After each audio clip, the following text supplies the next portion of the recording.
ఇంతకంటే నీచమైన ప్రభుత్వం ఇంకోటి ఉంటుందా? కనీసం పిల్లలకు బువ్వ చక్కగా పెట్టలేక మా ఆర్ఎస్ ప్రవీణ్ కుమార్ మీద ఏడుపులు, ఆయన కుట్ర చేసిండట, నేను కుట్ర చేసినమాట. సిగ్గన్నా ఉండాలా కనీసం మాట్లాడడానికి. ఇదో ప్రభుత్వం, మీదో బతుకు. మేము ఇవాళ మీ ముందు మీతో పాటు మొత్తం రాష్ట్ర ప్రజల ముందు కొన్ని విషయాలు స్పష్టంగా చెప్పదలుచుకున్నాం. ఇవాళ రేవంత్ రెడ్డి గారి దిక్కుమాలిన ప్రభుత్వం చెప్తున్న దివాలా కోరు మాటలకు ఇవి సమాధానాలు. ఆర్బీఐ లెక్కలు, సోషియో ఎకనామిక్ సర్వే లెక్కలు ఇవి నాయిగావు.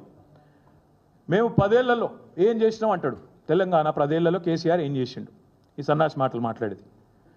మేము దివ్యమైన తెలంగాణగా మేము మార్చినాం, లెక్కలతో సహా నేను చెప్తా.